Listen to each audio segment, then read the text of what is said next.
Hello, folks. Welcome once again to the Parenting Today's Teens webinar. I'm your host, Jeff C., and I'm here once again with Mark Gregston, the founder and executive director of Heartlight Ministries, a residential home in Longview, Texas, and also the host of Parenting Today's Teens Radio, a radio show that's heard around the country on over 1,500 radio stations. Welcome, Mark, once again to the webinar. Hey, Jeff. How are you? Doing well, doing well. Well, this week we're going to talk about having a good relationship at home and what's the good characteristics of having a good relationship. I know that it's the summer months, the kids are coming home from school, and sometimes it can be into kind of a kind of tight little mixture at home, and some things can crop up. And so before we get started, what would you say your definition is of a healthy relationship? What does that mean? You know, I think as you go into the summer months, I think a healthy relationship is one that you believe in your child, and you sit back and you look at them and you go, okay, I've got to respond to them and the needs that they have in their life. And so I've got to measure it by responsiveness. And then I've got to spend a little bit of time thinking about, you know, just what does my child desire? What do they long for? What do they want in their life? And then, of course, taking the opportunity to spend some time with them. You know, because here's the thing, and you mentioned, and I think it's that you go into the summer months, and people begin to think, well, wait a minute, my kid's lazy, and I've got to get them out of bed. And there's some point where I do feel like we need to engage kids and keep them busy. But I don't think we need to keep them too busy, because summer's one time of the year that they get to take a break from the craziness of the culture they're living in. And so instead of trying to structure their time and always be having them do something, I think it's looking and saying, how can I make sure that they get rest at home, that they have a good opportunity to have discussions, that they're not too busy, that they're that maybe we're working on some things. And I say that because families do this. They go, okay, you need to read 5 books this summer. You need to take 2 classes. I want you working out, swimming every day. You're going to eat 3 meals a day. You're going to have to get out of bed at 6 o'clock. I go, wait. This is home. Make home a place where you're a student of your child, and you can spend time looking at your kids going, okay, what is it that they need? And it may be that they need a job, and it may be that they need to work to get extra money, and all those things. It may be a good thing, but don't make it so crazy that they would rather be back in school than be at home. A thing that you mentioned also, and since I know you, I know this is true about you, but you talk about how important laughter is for developing a good relationship at home. So talk about, you know, having that laughter and that sense of, you know, I guess, you know, being able to have some fun with your kids. Yeah, you know, that's how I measure, you know, all the churches I'm in. It's interesting to me that I think laughter is an expression of worship. It's looking at life in such a way that you know that there's hope, and you know that there's a good place where we'll end up, and you know that there's an end to any confusion or difficulty we have. You know, and because of that, no matter what I'm going through, I can smile a bit, and I can relax, and I can enjoy what is going on right now in my life, even though a child may be struggling through some things. That somewhere that I can sit back and learn to laugh. And this is what I found. Churches that laugh a lot are healthy churches. And that's how you see it. You see it on a Sunday morning. You see it in their time that they spend together. If they laugh together, they're picking up this balance between the joy of the Lord being fleshed out in their life. And so when you apply that to a child's home, if there's no laughter in the home, the child's not going to be laughing. I tell pastors all the time, they go, hey, give me an idea of what you see within our church. And I said, you know, what concerns me is that nobody's laughing. It's also stern and sterile. And so maybe helping them laugh. And so the same way I look at parents and I say, you know what, I haven't heard anybody laugh within your home. I think that's where, I definitely think that's where we can be spending some time going, how do I create some fun within my home? My wife always used to say this to me, Jeff. She goes, you know how to have fun, I don't. And I said, sometimes you just need to lighten up a little bit. Don't be so intense. Now here's the thing. Dads have more of a tendency to want to have fun. Moms want to be serious and make sure they're being a good mom. That's just the way that it usually works. That's why you get these dads that, when they're separated from mom, that and there's a divorce situation where it almost they become the sugar daddy dads. It's easy for them to fall into that role. And moms become more stern because they want to make sure we're accomplishing all that we're supposed to be accomplishing. I just tell people, do this, lighten up. Now, Dad, don't lighten up all the time, but Mom, it's okay to lighten up a little bit and back up a little bit and just learn to laugh. And that may be breaking some things, like when you get in the car, listen to a comedy channel.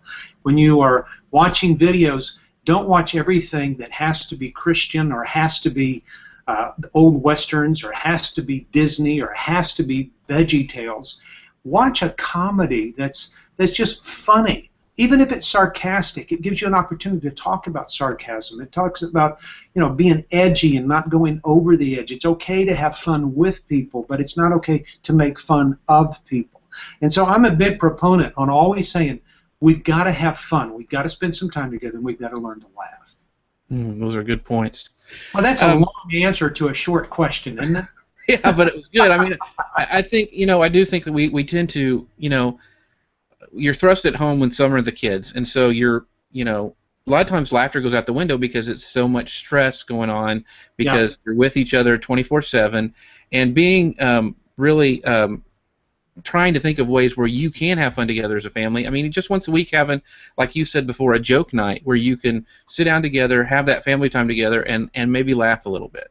Yeah. I mean, to do a joke night around the table at dinner. I mean, it's your time together, and instead of always feeling like you have to, have something serious, just have everybody come to the table, and you have to go, that day you have to get on the internet, find a great joke that would make everybody laugh within the family, and tell the joke. And they don't have to be Christian jokes. Those Right. usually aren't funny anyway. But, I mean, just jokes that are just funny. They talk about something, and it gives people the opportunity just to laugh. Or have a discussion. What's the funniest thing that's happened to you in the last week? What's the most embarrassing moment you've ever had in your life?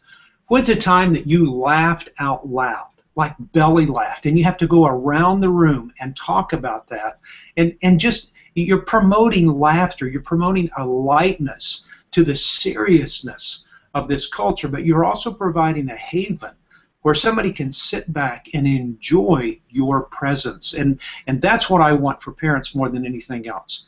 I want your kids to be able to enjoy your presence so that they will come to you in their greatest time of need and not always run from you and go look for somebody else. They want to know that this life is balanced. Help them do that, Mom and Dad.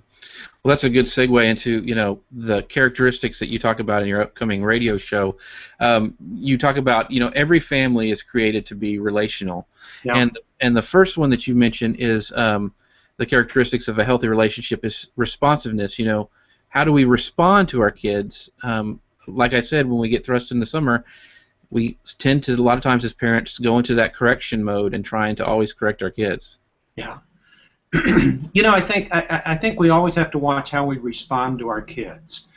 It was interesting yesterday. A couple of days ago, I dropped my phone. I shattered it, and so I had to go get a new phone. And so my granddaughter, who's 8 years old, is telling me that I can trade that phone. I can get it fixed for $75 or $80. She's 8 years old. She's telling me this. You can get it fixed for $75 or $80, and then you can give it to me, and I'll just put a few of your phone numbers in it, and I'll have a phone where I can call you at night.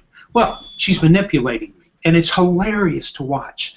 And yet I'm having fun with it, and her mom's having fun with it, and Dad's having fun with it, because really it's just a little girl that wants to have a phone and be like other people. Does she need a phone? Oh, I'm not so sure that any of us really need a phone, like a cell phone. I mean, mankind has existed for a long time without one. But it's almost saying, instead of looking at her and saying, "Be quiet, you're being manipulative, you're just driving me nuts the way that you're continually pushing." That's where you look at them and you just have fun with the moment and play on it. Sometimes we are so serious that all we need to realize is that this is a little kid that is just enjoying bantering with us because she really longs for a phone. Now, as a grandpa, what I want to do? Give her a phone. I want to get it fixed and give her the phone. I can't violate her mom and dad. all the time. I do. I do sometime, but not all the time.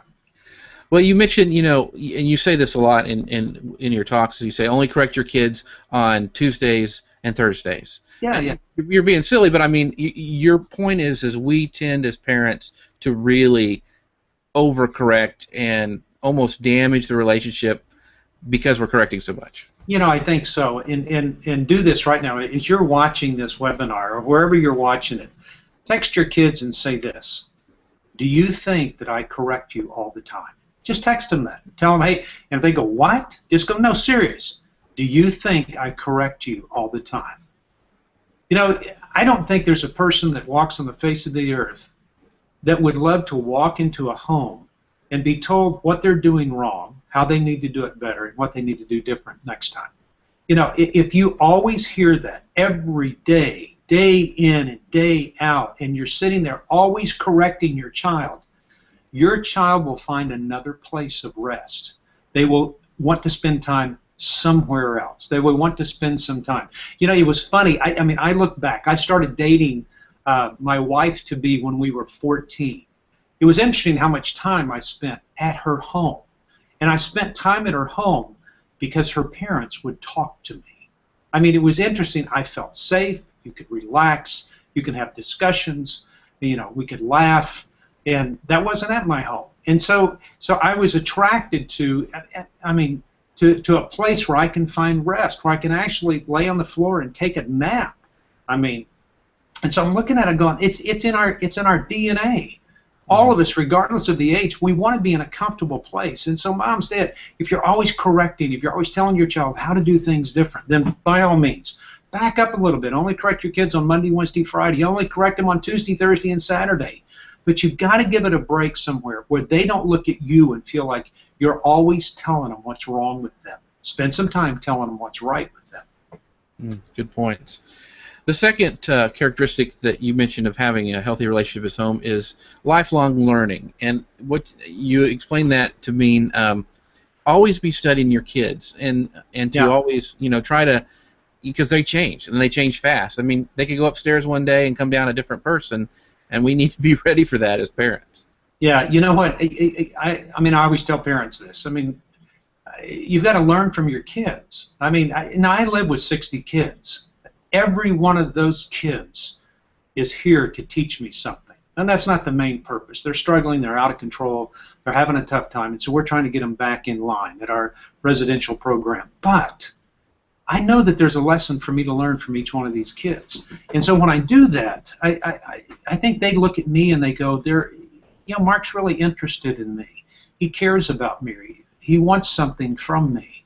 He wants something for me. And so I think because I'm always a student, always asking, okay, how do I engage differently?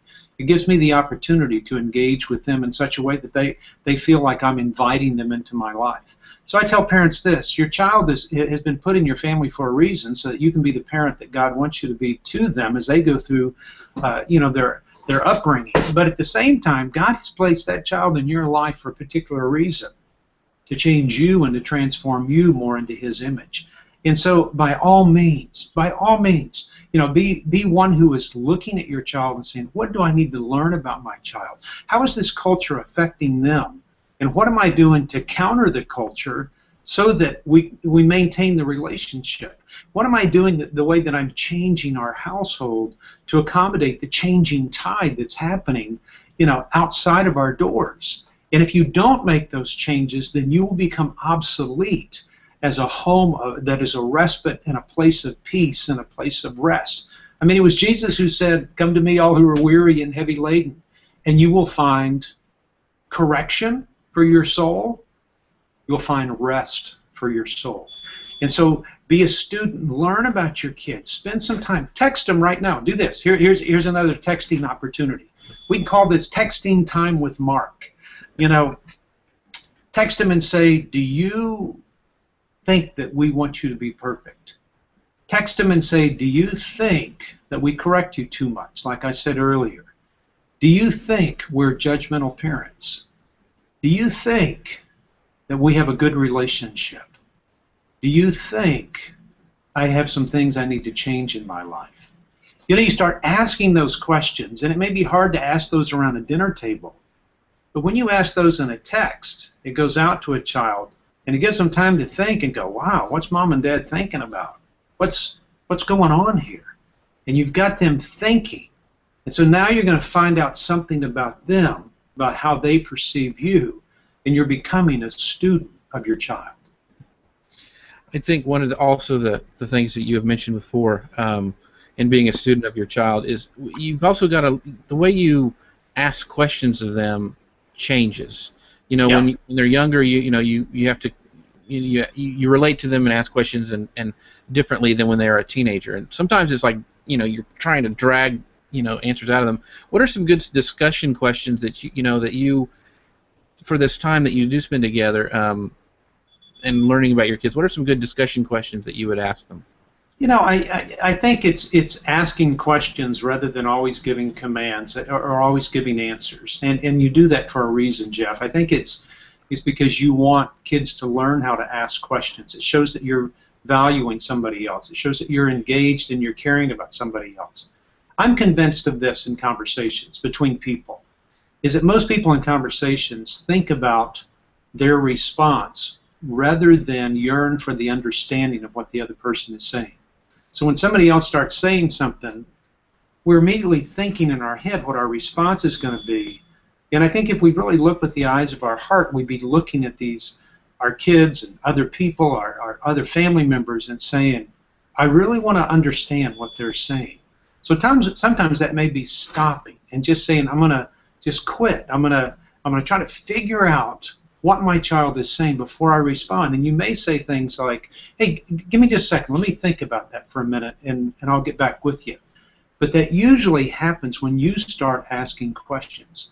It may be saying to them, hey, do you think that culture is really as bad as everybody says that it is? And that's a yes-no question. They go, yeah, really? Well, why would you think that? Now that's a conversation piece. It may be asking them, saying, do you know anybody that around you that drinks? Do you know anybody that has had sex? Do you know anybody that has done some things they wish they wouldn't have done? Do you think it's a problem that girls are sexting pictures of themselves? Do you think porn is really that big of an issue? And then it's whatever they say. If it's a yes/no question, then you say, well, really, why do you think that way?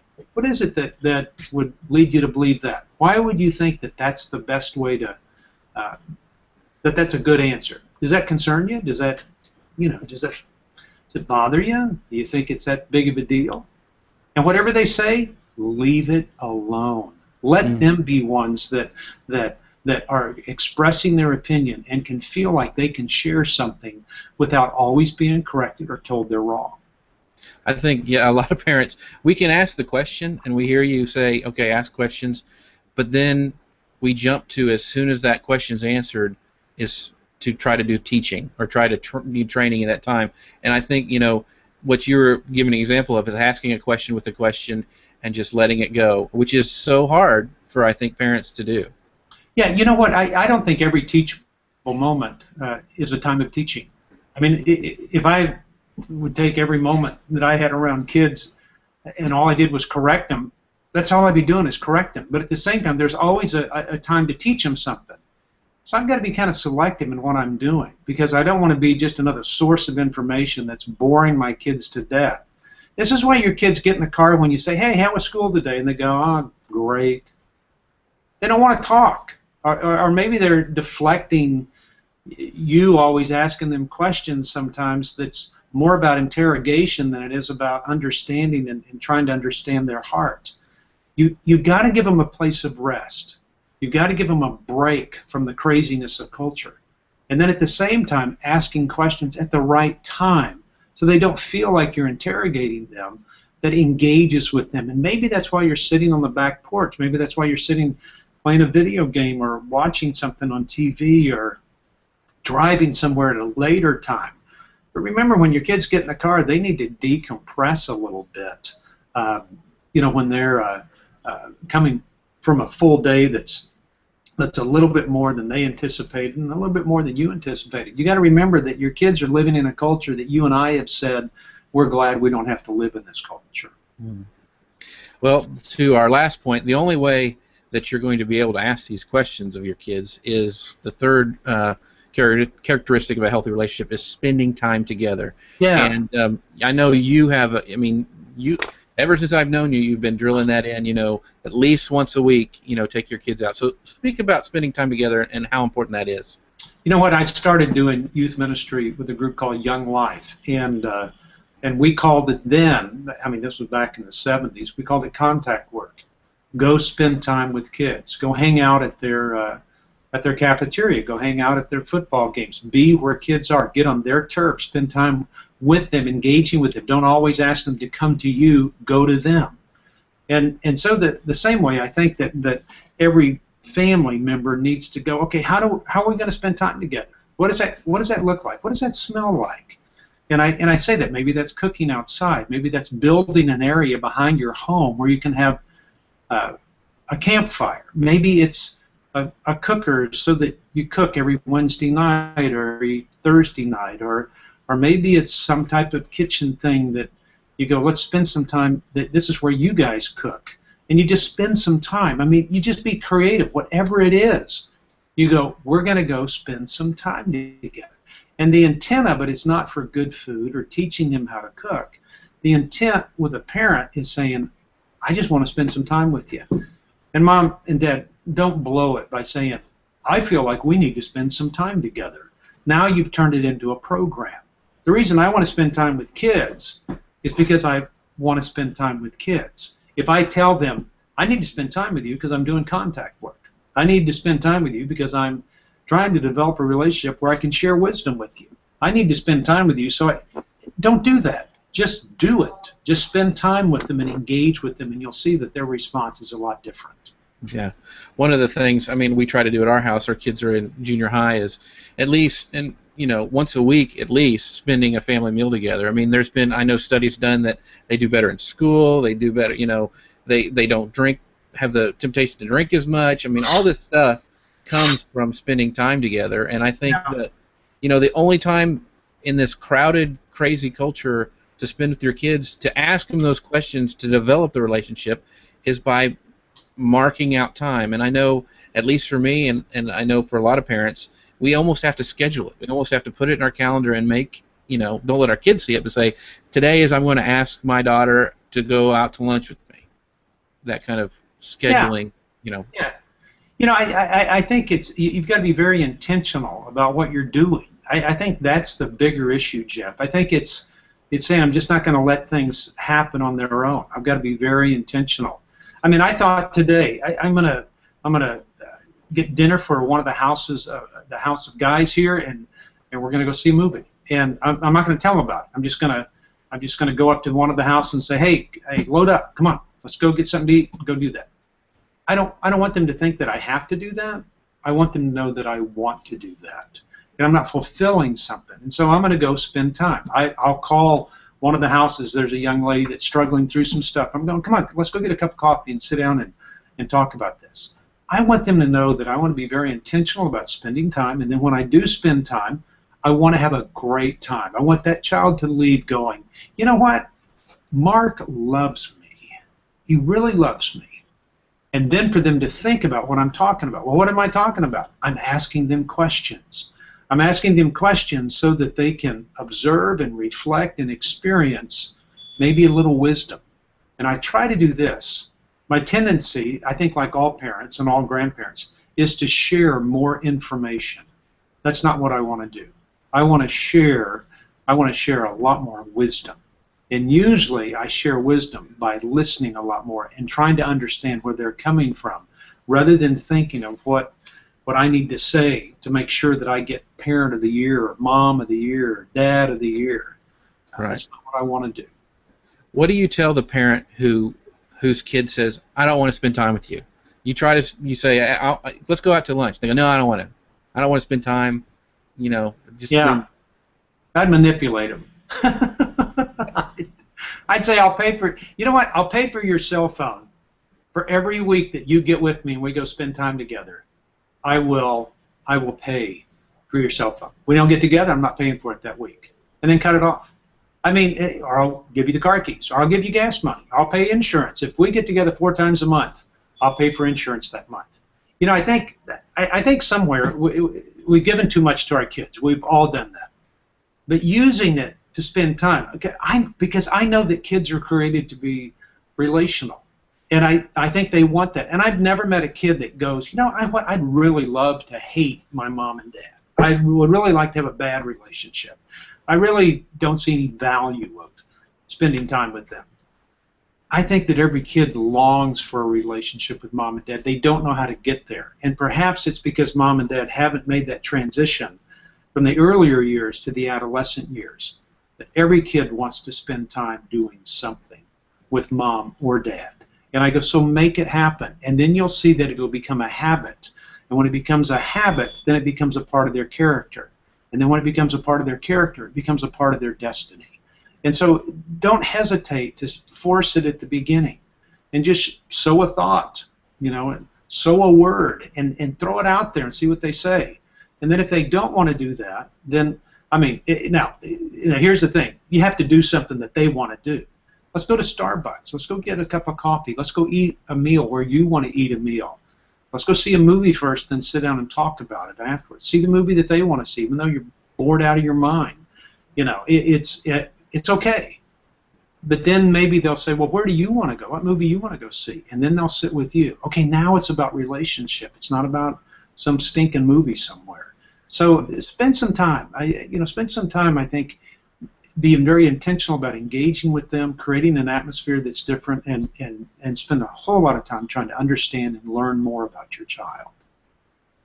Well, as we wrap up, I wanted to, one of the things that really stood out to me on your upcoming radio show when you were talking with Tim Smith, you said, a healthy family is not a perfect family. Can you expound upon that a little bit? Oh, yeah. You know what? I mean, a healthy family shares about their struggles and difficulties and hardships. And if you don't have any, then you're either lying to yourself or you're lying to your kids. I mean, everybody struggles through something. You know, I have a tendency to write off people. You know, if I just know I'm that way, so I've got to work hard to make sure I don't write them off if they don't do it my way. I can get very self-focused and not think about other things going on around me because I'm so ADD and very intentional about doing other things. Sometimes I'll just run like a bull through a china shop. I mean, I'll not even realizing what I'm doing. I've got to stop myself because I'm always focused somewhere else. Okay, I'm sharing imperfections about me. And I find when you start sharing those imperfections, your child starts sharing the imperfections they feel. And that way you're able to have a discussion about that rather than ignoring it and not talking about those things. I think it's pretty healthy to talk about struggles and difficulties, no doubt. Thanks, Mark. I want to let people know that a great resource that you can find at parentingtodaysteens.org is the Tough Guys and Drama Queens book that Mark has written. Actually, in the back, the appendix has some great discussion questions that can even help if you're struggling with what to talk to your teen about at some of these times that you are spending together, if you're struggling with what to ask them or how to ask them. That book is a great resource, and you can find that on parentingtodaysteens.org. So just encourage people to check that out. Another thing, Mark, I know that coming up tomorrow you have kind of a special announcement that you're going to be on. Can you share a little bit about that? Yeah, you know, tomorrow night I'm going to be on the PTL Club with Kirk Cameron. Kirk and I met a couple of months ago. I've been doing some Bible study stuff with his wife and in a Bible study that she leads at Calvary Community Church in Westlake Village, Westlake Village, California. And so Kirk and I met, and we just hit it off, and so he invited me to come and be a part of this TV program. It's tomorrow night, May 29th, and it's going to be at 7 p.m. Pacific time, and so tune in. It's not my regular forte. I mean, it's not a program I'm usually on, but I am happy to be doing that. Because Kirk has asked me to be his guest, and I'm excited about that, so it'll be fun. So that's what I'll be doing tomorrow, traveling tomorrow with my wife out to California and spending a week in Southern California and doing this program. Awesome. Yeah. Well, cool. Thanks, Mark, for showing up again for the Parenting Today's Teens webinar. Next week, in a couple of weeks, we'll have our next session, and we hope you'll join us at that time. Make sure that you sign up early and ask your questions of Mark in the comments, and we'll try to get to them as we can. But make sure that you come to parentingdaysteens.org to find out all about Mark's ministry, his radio programs, blog articles, just a great source of resources for parents. So we hope to see you next time. Thanks so much for watching. We'll talk to you later. Bye.